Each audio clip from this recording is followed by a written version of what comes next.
annoying. Here we go. 3, 2.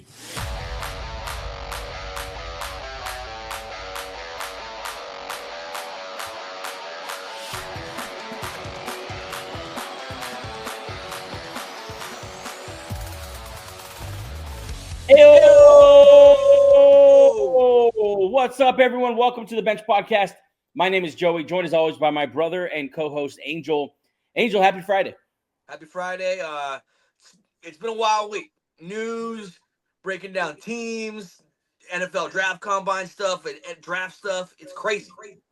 Yeah, Geno got traded today, so we're going to talk about that. But we're also right in the middle of a series that we started a week and a half ago, the perfect offseason, going through division by division, team by team, and getting them 5 moves that would some of them dramatically turn them around, some of them poison them from a Super Bowl, and some of them just begin a rebuild with some nice young players, some timely vets, kind of a situation by situation thing here. On today's episode, we're going up north to the great AFC North, the storied division, 4 teams that as we jump into it, not a lot of wiggle room really with these 4 teams, and yet a ton of questions. And so excited to get into them. Yeah, they're all in a different spot. One is in a complete rebuild. One has a bad contract. One is one of the best teams in the NFL. The other one's like trying to be one of the best teams in the NFL. The other one's like had a bad year. It's a really fun division. Obviously, always headlined every year. We'll talk really quickly. We didn't. I think right after we got off the air. Or after we posted our episode, Trey Hendrickson report came out that he was able to seek a trade. And so Trey Hendrickson's out there now. Kind of wait and see. There's obviously a ton of teams that would love him. And the word is that they're looking for a day 2 pick. So now you're going to take a first-round pick to take Trey Hendrickson. Why is there a price difference between Myles Garrett and Trey Hendrickson? Age probably, but they're kind of the same age. I don't know. This might be Trey Hendrickson's a year younger. This might be a super racial thing. Like, I'll take the black athlete over the white athlete. I don't think that's it. It makes no sense. I don't know why you would not want Trey Hendrickson, who is been more productive than Myles Garrett and is way cheaper. I don't. It makes no sense. But the Browns are stupid, and smart GMs, will be all over this. So Trey Hendrickson is out there for trade, and that seems like the sacrificial lamb on the altar of T. Higgins and Jamar Chase, with Joe Burrow presiding over, that's how I see it, like a burning altar with Joe Burrow, T. Higgins, and Jamar Chase on either side, and then just Trey Hendrickson being led to the flame. Well, you are a sacrificial lamb. We'll cut your throat. I guess that's the other news here that went off today. I was actually right in the middle of a hike, not something I usually do, but decided to get out there. Decided to get out there and had a good time. And honestly, I'm probably 100% going to cramp tonight. But Geno Smith traded from the Seattle Seahawks to the Las Vegas Raiders for a third-round pick. Derek, I'm so sorry if you're watching. Our new member of the team, Derek Vu, did jump on here and wax eloquent about Geno Smith and how he has high hopes for him as a member of the 12 himself. And then just a couple days later, he is now the quarterback in the silver and black there in Las Vegas. And I think the top quarterback left in Seattle is Sam Howell. So you want to talk Raiders or Seahawks first? Let's start with the negative, then we'll end with the positive. Let's start with this. Not sure what team that is. Seattle Seahawks. Let's start with that. Okay. So they're completely clean house. Cut Lockett. DK's on the trading block. You got a third for Geno Smith.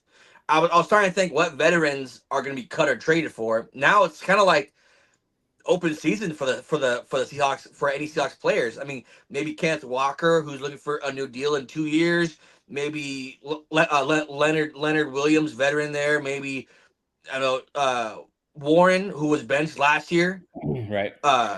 Woolen. Tariq Woolen, cornerback. It's crazy. It's crazy.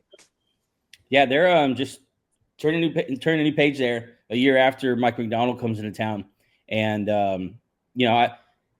on one hand, I've seen talking heads out there in the NFL world talk about how it's going to be really hard it's almost impossible to upgrade from Geno Smith next year. But on the other hand, what was really the ceiling with Geno Smith? Like, what was really he's a fine quarterback. But when it comes to quarterbacks, I got a new one for you, Angel. It's not about if you're good, it's about when you're good. And I understand that he had some comebacks and stuff like that during the season.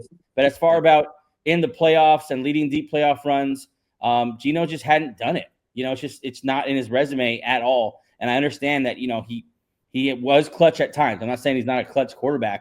But even in the NFC and then NFC West, when it was at time a floundering division, a floundering conference, the Seahawks just refused to kind of rise into that level. And a lot of that goes on the quarterback, fair or not. Oh. And so I think that leads to now, okay, Geno Smith, you're out. I think they do give a look to Sam Howell. I think they bring in some competition. A lot of names being floated out there. Justin Fields, Sam Darnold. We'll see how all that works out. Is there a vet you like there? No, honestly, this is a bridge quarterback situation. This is not a very appealing spot. It's not a appealing spot if you're Sam Darnold. Like, maybe you want the money, yeah. But if you're trying to win, I don't think Seattle's trying to win. I think they're trying to tank. I think they're trying to rebuild. So I guess if throw the bag at Justin Fields, like, hey, come back, be part of a rebuild. But I mean, it might be Daniel Jones might be the starter for the Seattle Seahawks week 1. I'm telling you, they're gonna get a bridge guy and just kind of make it work for 1 year and restart next year with a new quarterback. I mean, I think if you want a bridge guy, that guy's already in house. Like Sam Howell's pretty much a bridge guy. He has a year of starting experience under his belt. Threw a lot of touchdowns and a lot of interceptions. So you'll see. Maybe we'll see how that works out. One of the first moves this ex-Commanders brass did is bring over Sam Howell early last year. Yeah. So maybe they like him more than we think. Yeah. Maybe they want to give him a shot. I think. And I'm not joking about this. I think maybe you bring in like a Carson Wentz, like if like as a competition to Sam Howell, like you could bring him in if he's the backup. I think he's fine. I don't think he's fine being the backup, but I think he would accept that readily. But also it's appealing to him because it's a chance maybe to start. And at the end of the day, this is about next year. This is about resetting and going to find your guy down the road. I think unless you have some, in my opinion, delusional confidence about what Sam Howell could be. Yeah, I'm not. Carson Wentz should not be in the league, but yeah, I see what you're saying though. Just get a guy to add some. I would sign Gardner Minshew before I sign. There's a lot of guys like Carson Wentz. Why? We saw him one time and he got rocked. We saw him one time this year. He got absolutely rocked. Well then don't be talking about Gardner Minshew, my guy. Gardner Minshew is a better quarterback right now than Carson Wentz. I'm not even gonna fight that. But either way, he could be out Aiden O'Connell, but okay. Yeah, Seattle's in a weird spot. They've done this to themselves. Now they're in an awkward spot where they have a ton of done that yourself. Seriously. Yeah. So we'll see what Seattle does here. It's obviously early in the offseason here. We'll see. It seems like there's a plan in place, but as a Seahawks fan, hang in there. I guess you hang in there, man. Because it is the dark days now. You got DK Metcalf out there. You're probably seeing him in all sorts of different edits of other teams' uniforms. Tyler Lockett's gone. I mean, Geno Smith. I didn't know the 12 had convinced themselves so much on Geno Smith until we started talking to Derek. Like, that's their boy. Who's had the worst 3 days or 2 days? Seahawks fans or Dallas Maverick fans? Like, which ones had it worse? I mean, teams who trade away stars or superstars and get absolutely nothing back. Yeah, let's go to the other side of this, and that is the Las Vegas Raiders immediate upgrade at quarterback. Let's start there. Yeah. Geno Smith is a good, not great quarterback. Like, he's good, not great. He's definitely a starter. He's more athletic than you think. He's pretty accurate. He's okay throwing down the field. But at times he kind of disappears. At times he just doesn't rise to the occasion. I understand Derek dropped a great stat about fourth quarter comebacks, stuff like that. And I think that part of that has to do with they're always losing. And when you get a chance to come back every single week, sometimes it's going to happen. And so I just think Geno, we'll see, but it kind of makes sense with Pete Carroll because Pete Carroll, I heard someone say this today on a podcast. Every defensive coach in the back of their head thinks, I can win this game without great quarterback play. Yeah. Like every defensive coach thinks that. And that's what Pete Carroll has always been. And so it makes sense in that part. I'm not crazy about it, but how do you feel about Geno on the Raiders? Fine. They have a fine offensive line. Jacoby Myers and Brock Bowers are nice guys. I mean, obviously Bowers is the best weapon there. Right. No run game. I'm curious to see what running back they bring in because they're obviously going to want to run the ball with Geno Smith.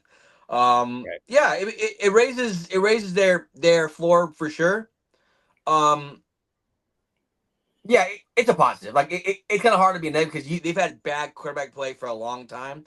This must be a breath of fresh air that a guy who's had success before is in there now. So yeah, it's not the greatest, but it's better than what their options were. So something came to mind when I was out there. I was hiking. So I was in my thoughts. I was also just trying to breathe, trying to keep that heart rate down. But I was thinking about this move, and I was thinking, okay, so they were rumored to be in on Aaron Rodgers. We know that they put the hard sell on Matt Stafford. Mm-hmm. But nothing came through. Now they go get Geno Smith. Is this an indictment? Because they're sitting there at 6. Is this an indictment on the rookie quarterback class and even the prospects available, like a Geno Smith? Like anyone but those guys will go trade for Geno. A third is a hefty price. Maybe they heard that Cam Ward and Shador will for sure be gone by then. And now I love a Jackson Dart. So maybe they're like, or this could happen what happened last year. They trade for Geno Smith, sign him, and go draft Jackson Dart with number 7 overall. That's true. Maybe that's what happens. Or there's so much edge rushers, there's so much good players at 7. You just get the best available now and just try to fix this Raiders team that he has so many holes, wide out, edge rusher, cornerback, safety now. There's so many players at 6 or 7. It's 6 or 7. I forget. 6. So there's so many players there that they can get. Maybe that's what they heard. Maybe they heard Ward and Shador will be gone. Let's just get our guy and just best available and kind of solve it early. Yeah, we'll keep an eye on that. Free agency's opening next week. With that in mind, on Monday at 11 a.m., we are jumping on live on YouTube. We did originally announce Wednesday. Our mistake. That's actually Monday, 11 a.m., live on YouTube. We'll be live during free agency as the tampering period opens up, and teams will begin at that moment to talk to free agents and simultaneously announce deals. Yeah, they'll get done in record time, like mega deals that have incentives and contract. It'll be done in 1 minute. Yeah, but we'll be live for it. We'll be reacting. We'll be live an hour before because this party's going to get started quickly. Maybe some trades and stuff like that, reacting to those kind of things, sharing maybe our favorite rumors, and then as free agency opens, letting you know of everything that comes down the pike from our favorite Twitter heads, Shefty, Rappaport, Andrew Schultz, all those different guys. We'll be feeding you that information. Make sure you join us. There's already a reminder set up on our page, so if you want to go to that video icon, click the bell. You'll be notified when that starts on Monday. Okay, let's take a quick break. When we come back, the perfect offseason, AFC North. Be right back. Is Jalen Hurts a top 5 quarterback? I think after tonight, the answer is absolutely yes. No ring for Joe Burrow, no ring for Lamar Jackson, no ring for Josh Allen, no ring for so many of these guys that we want to so easily put above Jalen Hurts. Yet here he is with not only a ring, but the Super Bowl MVP, the best player on the field that included Patrick Mahomes, Travis Kelce, Saquon Barkley, A.J. Brown, and yet Jalen Hurts is a Super Bowl MVP. If you don't think he's a top 5 quarterback, maybe even a top 2 quarterback, you're just hating. Okay, we're back. Perfect offseason, AFC North. Let's jump right into this thing, starting with the Cincinnati Bengals. Cincy, as I called it, not that I'm happy about this, but Cincy had a downer year, right? They struggled last year. They could never get out the gate. They couldn't win close games, and at the end of the season, just fell short. Just did not have enough in the tank, and it is what it is. I do not think that will happen again. I think they were by far the best team that missed out in the playoffs. I thought Joe Burrow should have gotten MVP votes. I think all of that. But let's jump into this. Cincinnati Bengals, $52 million in cap space. This was me. And let's start with this. I have them trading Trey Hendrickson to the Atlanta Falcons and grabbing that. I thought they were going to get a first-round pick. I guess not. If they did, I have that pick down there, but we'll see. But let's start up top because this is what it's all about, really. You got to extend T. Higgins. off that franchise tag, work out a long-term deal, and then you got to work out a long-term deal with Jamar Chase. That's going to eat really all your cap. That is why we joked about Trey Hendrickson. That's why he's out of town. That's why a number of veterans are even being talked about are out of town, and that's just how it's going to be for them. They're keeping those 2 wide receivers. I doubt T. Higgins reaches the open market anymore. I think this is with the announcement that Trey Hendrickson is out. I think T. Higgins is staying, and so sign both of those 2 guys. I don't know what that number is going to be. You got any shots in the dark about that for T? For both, I mean T. To T start probably, Jamar, right? Yeah, 30 for T, maybe like 40 for Chase, and they're both going to be really, really, really expensive because you waited for some reason. You took the Dallas Cowboys method of free agency signing. That's wait till everyone's pissed off, and it costs like 10% more, and then sign them. You let CeeDee Lamb sign. You let A.J. Brown sign. You let Justin Jefferson sign. You let all those guys sign, and now here you are having to cut 2 massive checks to one position, and you did it to yourself. Sign those 2 guys. You're losing some offensive line help.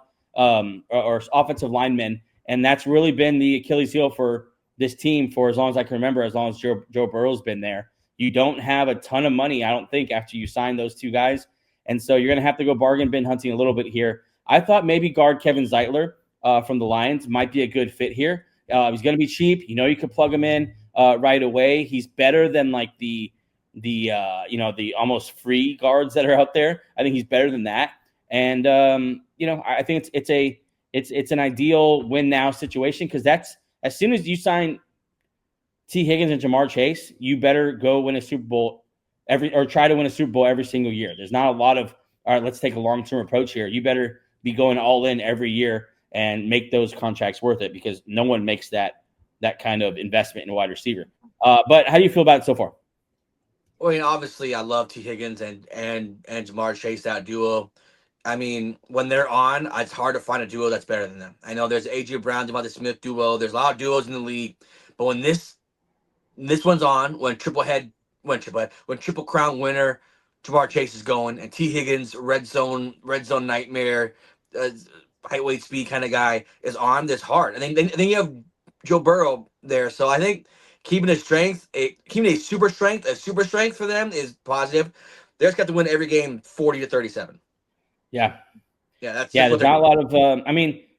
I'll say here, sign Eric Kendricks, because you don't have a lot of money, and I think Eric Kendricks played fine last year for Dallas. I don't think they'll re-sign him. I think it'll be fairly cheap and a serviceable option there at linebacker. The biggest loss this team's going to face is the loss of Lou Amarillo. That was just a stupid move. It was a reactionary, knee-jerk move trying to appease the masses, and someone's head has to roll because you didn't make the playoffs. And you fire your defensive coordinator, who for years proved he was a great defensive coordinator. Now he tries to fix an injured defense, can't do it, and you fire him at the end of the year. Just a stupid move. That's why they're the Bengals. But it is what it is. He's out, and now you got to try to piece back together this defense that's losing a couple cornerbacks. Probably now we're going to lose your best player at defensive end. And so after Eric Kendricks, I hit the draft pretty hard with defensive linemen. I think Kenneth Grant, big man out of Michigan, is a good guy to bring in. And then if you have that second first-round pick from a Trey Hendrickson trade, which I don't know why, I think this is all BS. I think you're getting a first for Trey Hendrickson. I just can't imagine you're not. But if you're good. No, he's an incredible player. I don't know why you wouldn't. I mean, if you're a contending team, or if you think you are, and you get a guy who can lead the league in sacks any year, you give whatever you can. Yeah, you're talking about multiple firsts for Myles Garrett, but you can't get one for Trey Hendrickson. I just don't buy that's reality. I think you get a first here, and I think you take, if it's not Shamar Stewart, the athletic freak out of Texas A&M, I think you go and get the best edge you can find on the board, and you just try to hopefully hit it like the Rams did with those young defensive linemen that are ready to play right away, because you're going to need these guys ready right away. You're going to need these guys to perform come January, December in Kansas City and in Buffalo. So you're going to need these guys to perform right away. Yeah, this model has been proven to work at times. Like, I know when Peyton Manning was with the Colts, they would just run up the scoreboard and let Freeney go, when they're up big and let them kind of finish the game. So hopefully one of these guys that you draft here becomes one of the, you're getting cheap contracts. Look how fast the Rams did it.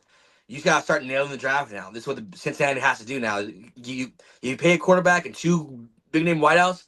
You gotta start nailing the draft. Look what the Dolphins have to do now. The Dolphins have to cut everybody because they paid 2 big wideouts and a quarterback. So yeah, this is what we have to do. Just hit this draft. This draft is so full of edge rushers and defensive linemen. Yeah. This is a good time to do that. So yeah, I mean, maybe that's why they want to get rid of Trey. Like we can get a cheaper, younger model of Trey, and hopefully he's as good as Trey. But who knows?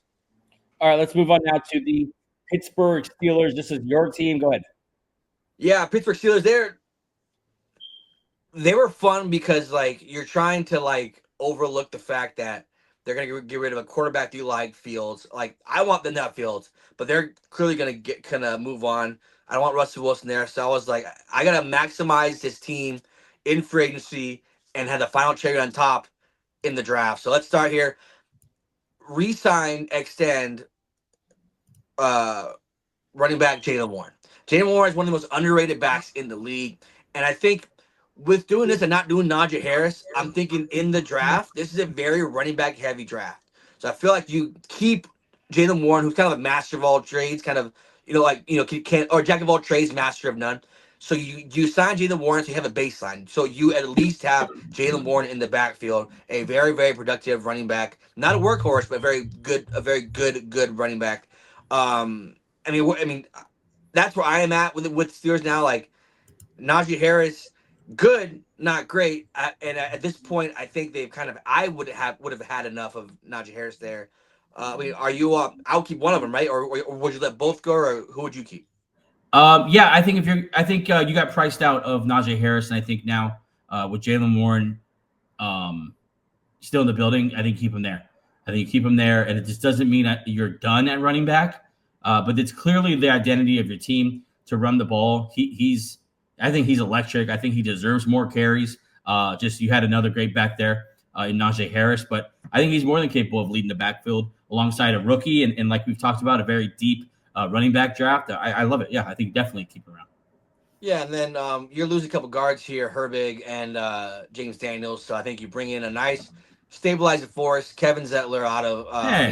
He's just gonna be he's like the most calm free agent signing of the whole of this whole period. It's gonna be Kevin Zettler because he's just a good non-drama guard, which is what obviously Pittsburgh has had problems for a while with linemen. He's the opposite of that. He is just a non-drama good lineman. So yeah, and of course you're talking about injuries. Like obviously Herbig and the other guys were not like dramatic off the field or in the locker room. No, I'm saying because they were injured and they never kind of got on the same page a little bit. I think Zettler here. Yeah. Next to obviously you have some pretty good young offensive linemen there, so a nice veteran in that lineman room. Yep. And then so you're losing a couple corners here, and you need someone opposite Jeremiah or Joey Porter Jr. And you signed cornerback Paul Adebo from the Saints. Was hurt last year, but is a solid young corner. And you have the cap space. You have 59 million, so you give them a pretty good deal here. Get those corners solved because they've been trying to find another corner opposite Joey Porter for ever since they drafted Joey Porter. So this is a nice guy. Have 2 young corners there and have that position locked down for the next 5 years. That's that they've been looking for that corner for a while. Yeah, Paulson Adebo, I think he's in the category with Christian Fulton and just good starting quarterbacks. What Brandon Stevens from the Ravens, just good solid starting cornerbacks that are still young and possibly could outplay a pretty modest contract that they'll get this offseason. So I think it's exactly who you should shoot for. Yeah, for sure. Yeah. And then one of my moves here is let's finally do it. Let's stop teasing each other. Let's stop, sending text messages and not actually coming through. Let's just get it done. Mm-hmm. Go trade for wide receiver Brandon Ayuk. Ayuk is a drama queen. Yeah, he's a very talented drama queen. And what are the Steelers good at? Honing in talented drama queen wideouts. So let's just bring him in. Him and George Pickens would form one of the better 1-2s in the AFC. Obviously not the best, but one of the better ones. And I think now with the price drop, obviously because of the torn ACL, it might not take a first. Now it might take a second or a third, so it's not as costly. Pair him with George Pickens. I think that's a very good 1-2 for the next quarterback. Yeah, obviously we wanted this to happen a while ago, so it'd be a little bit anticlimactic at this point because now year older, way more expensive, and coming off an injury. But yeah, I think him going there also gives you some George Pickens insurance. Like if you come, in a year from now, if you don't think George Pickens is someone that you want to hand a 4 or 5 year, $30 million contract average, per year to, then you at least know that if you let him walk or you trade him, you got Brandon Ayuk there, and the cupboards are not bare. And so I think it makes sense in a lot of different ways. I want to know who the quarterback's going to be. I guess we'll that's still a question ever since Big Ben. But yeah, I think getting Brandon Ayuk in the building, that's the way to go. Yeah, and it'll give you a different look. Obviously, last year you tried out Mike Williams, Van Jefferson got a shot. It's just like these guys, let's just solve it. Let's stop doing patchwork and just solve it. And then in the draft here, I have them starting over at quarterback. Let's reset the clock. Let's make it brand new. Let's be able to afford Ayuk, afford these high price free agents because we're gonna draft quarterback Jackson Dart. Accurate, moves better than people think. A draft riser, Senior Bowl star. I think him here in a run first offense where he doesn't have to do a lot, play action. You get in this scenario, you have Pickens down the field, Ayuk over the middle, Freiermuth over the middle. You would have Jaylen Warren, and you draft running back in the second round. A good scenario for Jackson Dart to come into. No pressure really to become a top flight quarterback. Just operate the system, which Russell Wilson was able to do. So any quarterback could be able to do the system. So let's bring Jackson Dart in here, reset the old quarterback clock, and start over. Yeah, I like Jackson Dart until I saw you mock him to the Pittsburgh Steelers, and then all I saw was Kenny Pickett 2.0. Like I don't know why. As soon as I saw you had him going to the Steelers, I just thought, no, never mind. I'm out on Jackson Dart. But yeah, I mean, you do got. I think you do got to take a shot here. I like Quinn Ewers. I like a lot of the kind of dart throw quarterbacks in the draft this year, actually, and Jackson Dart for sure among those.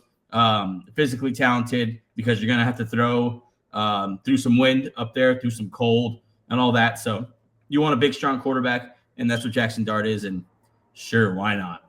Yeah. So in this scenario, they restart it. They keep the more explosive running back. They gain wideout depth, and they put a nice offensive guard there in front of Jackson Dart. This would be a nice, solid team. Yeah. Okay, let's move on now to the Baltimore Ravens, of course. The team that was, I guess, the best team in the NFL again, at least in the regular season, once again in the year. And then that's what they do. Once again, went to the postseason. And once again, it's not Lamar Jackson's fault. And once again, he was the MVP. And it's just the same shit with these guys. Well, he was. He was the MVP. He should have been. But he should have been. He should have been. Yeah. I don't know what to do with this team. Honestly, even like going into this offseason, I'm like, well, you're not going to change quarterback. You're not going to change running back. I don't know if more receivers doesn't seem to help. Like it doesn't seem like Lamar Jackson is a guy who's going to maximize very many wide receivers. Like the guys he have are probably just good enough for him because he's not really going to do much with them. And I know he throws a lot of touchdowns. I know he throws for a lot of yards. But name the last great wide receiver who's played with multi MVP Lamar Jackson. It's just. Zay Flowers is a Pro Bowl wide receiver. Put some respect on Zay Flowers' name. Yeah, great.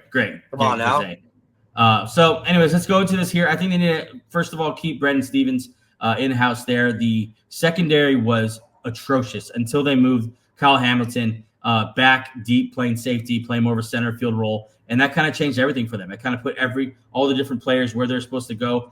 Darius Robinson, is that the other safety? He kind of was a game changer as well, and so I think you found something late in the year with this secondary, and I don't know why you would want to move on from that. I think you keep Brendan Stevens in-house, good, young, athletic, not very big, but good starting cornerback.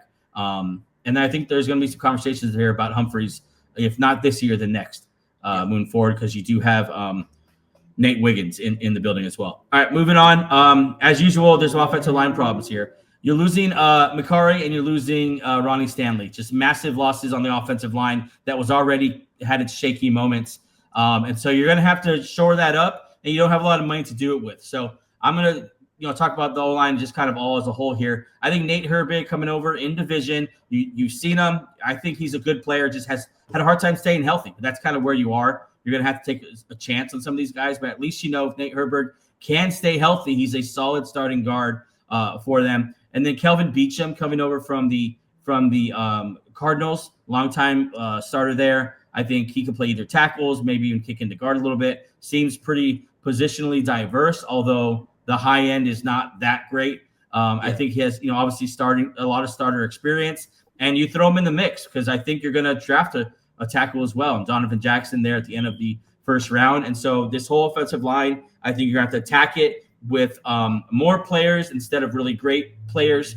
And I think this is a way to do it. Draft your tackle, maybe draft like a swing tackle, Beachum if Donovan Jackson isn't ready, and then get Nate Herbig to kind of hopefully solidify there in the middle of the line. Do you think that's enough of an O-line? Because there's a pretty good pass rushers in the division.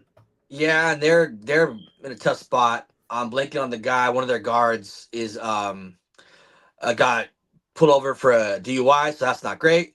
McCarty might be outpriced for him. People want those guards or linemen who can play everywhere. I mean, it's part of his appeal. So I think he's gone. Ronnie Stanley. Question for you. Yeah. Sorry. Would you cut? Because what the topic really is? Well, Mark Andrews is expensive. You have what's his name? Isaiah Likely there. If it meant keeping McCarry or Stanley, would you cut Andrews? I feel like taking away Mark Andrews would be a bigger impact than Stanley. Same. That's how. But I could be wrong because that's a left tackle. I mean, it's hard to find left tackles, but Mark Andrews, despite the drop, is still a very good tight end. And Lamar Jackson is number one option for all his MVP run, all his MVP years. So it's tough. It's tough. They're in a tough spot. This is a team that's not fun to mock for because they have so much money. And they have such little money and such big needs. So, I would stick with Andrews, maybe renegotiate and try to get a Stanley on a team-friendly deal. But I don't know. I think Stanley's going to have a market out there. Not a lot of great tackles. I think he gets signed like as soon as free agency opens. And the Ravens are just, from what I remember, I don't think they're a team that really lets a lot of players, if they plan on keeping them, get to free agency. I think they would rather sign them sooner than wait. Because free agency usually is just you're going to overpay. For anyone you get there, you're gonna pay a little more during free agency. But all right, let's move on now. We'll see. I don't know. We'll see what happens to the O-line. I think you definitely need to take a tackle or a guard in the first round, preferably a tackle. That's all I'll say about this. Brent Urban, depth on the D line. You don't have a lot of money. I did explore other guys and other of these three technique DNs that you can possibly put here. But I think Brent Urban, you know what he is. He's still only 33. And he provides good depth. I think you re-sign him, plug him back in. He's cheap. You know what it is. Keep him there in town. And then a guy that I kind of commonly mock to contenders that have safety needs. If it's not Justin Simmons, then for me it's Jordan Poyer. Also very cheap, good locker room guy, still playing at a decent level. Bring him in-house as well because I think if you don't cut Mark Andrews, it might mean Marcus Williams is gone. Another safety, and so maybe some safety depth there as well. Yeah, they like playing the three safety formations too. So Poyer can play strong safety. He's good. He's good around the line of scrimmage. So it'll allow Hamilton to stay back center field while Poyer's up there. Yeah, Poyer's a very good mature signing, and the Ravens are a very mature franchise. This makes sense. Okay, yeah, that's kind of what I have for the Ravens. There's not a lot of big moves. I think Brandon Stevens is probably your biggest move. And then nailing that first-round draft pick as far as like needle movers. But you do have a great roster already. That's kind of, you do have a great roster. And so just keeping your roster together, you're a Super Bowl contender again. You're just going to need Lamar Jackson and that offense to make the plays when you need to make the plays. And hopefully, pass the Bills and the Chiefs. Who you drafting here? Donovan Jackson down there at the bottom. Okay. Tackle. Okay. Out of Ohio State. I don't think you said it. I was trying to make sure. Oh, no, I said it when I talked about the whole offensive line. Oh, okay. You know what? It's going to be interesting because last year Rosengarten, they nailed that right tackle spot, but obviously the hardest spot to nail is left tackle. So I think they find a way for Stanley to stay. There's no really. The Ravens are too good of a they're too well run of a franchise to let a player like that go, a premier position.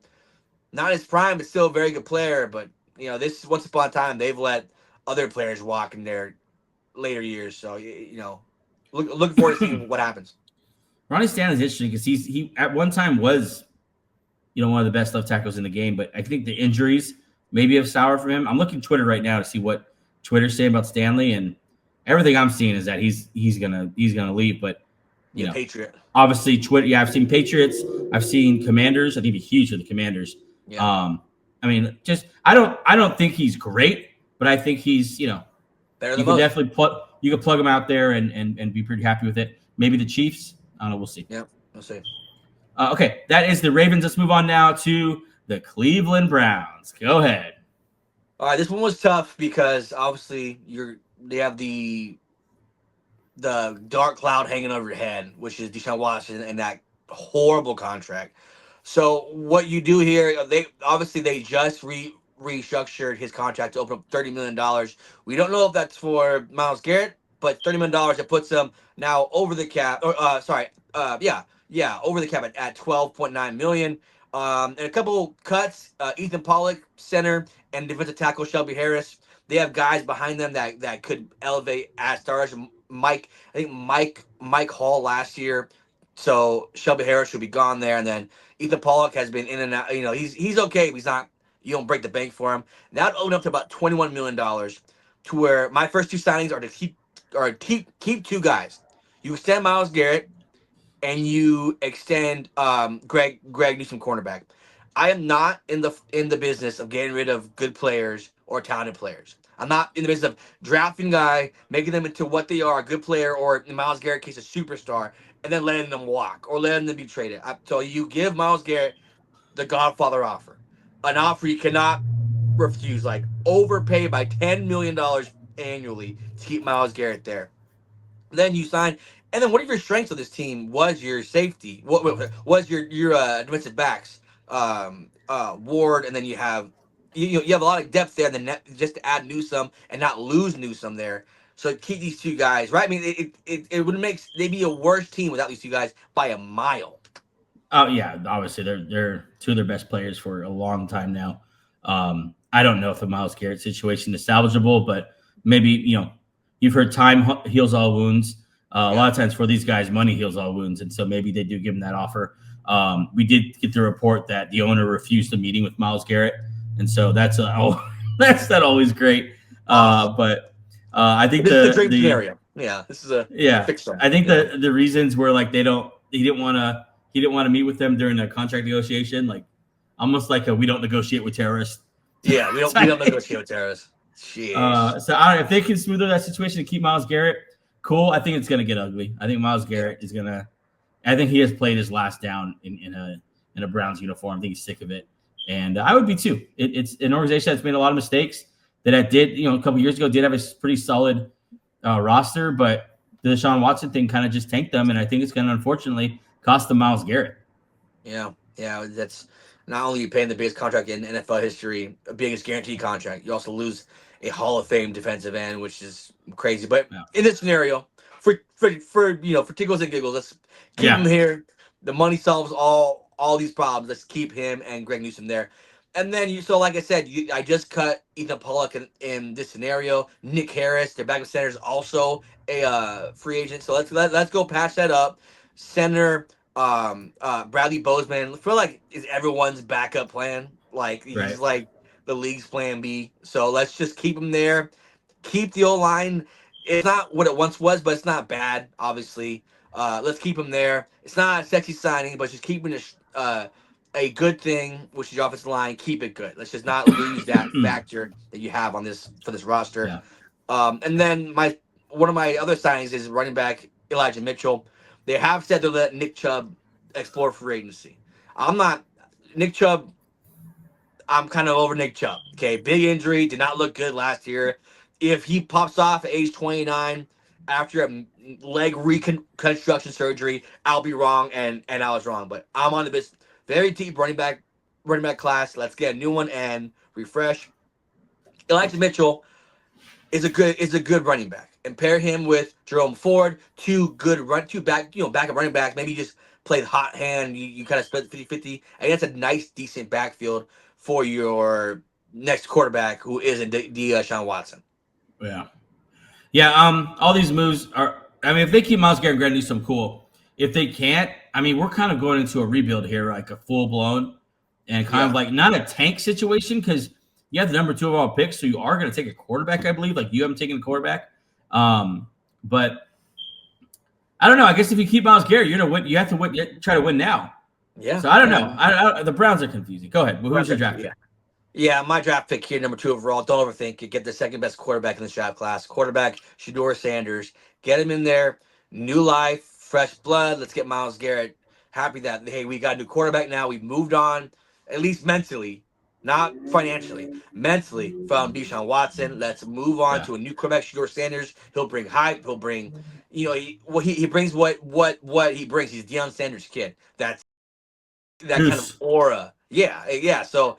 And he for what maybe he I know he's had a little bit of rough times as far as teams that like his attitude, but I think what worked with like in Cleveland is that type of attitude. Remember Baker Mayfield had that team going because Baker Mayfield was that kind of guy. Like, no, we're the best because I'm here. Shedeur Sanders is the same way. Let's get him in there, get some attitude, get some personality to this Browns team that last year had only Jameis Winston. And that was it. And Jerry Jeudy had a nice year last year, and Njoku has been a very solid tight end for a long time. You have Cedric Tillman there that you don't know what it is, but maybe you drafted another wideout. Yeah, I think you restart the quarterback clock again with Shedeur Sanders, and hopefully he's one of the better quarterbacks. It turns out to be one of the better quarterbacks in the NFL, and that's just what you hope for with this Browns. It's hard to rebuild the Browns because, like you said, they're in such a weird spot. Like number 2 overall, but they want to keep Myles Garrett, who's approaching the end, not at the end, but he's like he could see the end of his prime. So it's interesting spot. But the Browns are tough. This is what I would do with the Browns. I mean, what do you think of the plan? Like, if you can execute this plan, I think it's a hell of an offseason. You keep both those guys, mostly Myles Garrett. You keep Myles Garrett in town, hell of an offseason. Couple that with Greg Newsome and bring in Shedeur Sanders, and I think there's reason for optimism. You got some work to do on the roster. On that offensive line has gotten old all of a sudden, and the defense has been losing players now for a couple of years. But you still have a decent roster and a young quarterback and maybe the best defensive player on the planet. So you can't be totally down if they can execute this. Yeah, and it just takes, look what the Commanders were last year. Like, it takes one quarterback to just elevate an entire team. Maybe Shedeur Sanders comes in here and changes everything for the Cleveland Browns. How many times have we said that about Cleveland Browns quarterback? But let's just keep saying it again until something happens. Yeah. Okay, so that's our the perfect offseason for the AFC North. Just surprisingly little you can do for these teams as far as like wiggle room. A lot of them are just let's plug the holes and run it back. And hopefully it goes better this time. Like that's kind of like the plan for most of these teams, but still fun nonetheless. And still, it wouldn't surprise us if one of these teams, got it right next year and made a deep playoff run. Like it's just such a wide range of outcomes. Before we ended the show here, I did want to get your thoughts on Jonathan Allen getting cut by the Washington Commanders.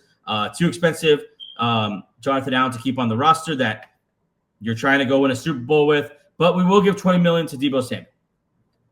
So you have cap space. So you have that. Plenty. You got Deebo Samuel, so that's not affecting cap space. Yep. Why can't you wait 1 year for Jonathan Allen?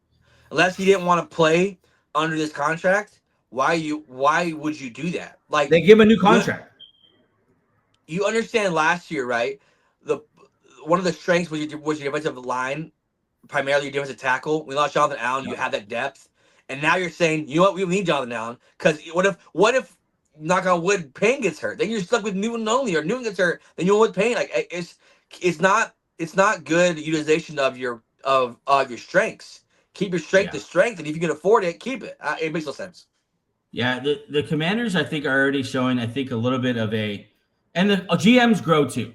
At once upon a time, Howie Roseman was fired and replaced with Chip Kelly. Okay, so GMs learn and grow as well. But up till now, you're seeing Adam Peters not really spend his money too wisely and kind of rely on veteran players a little bit too much and not pay up for guys in their prime.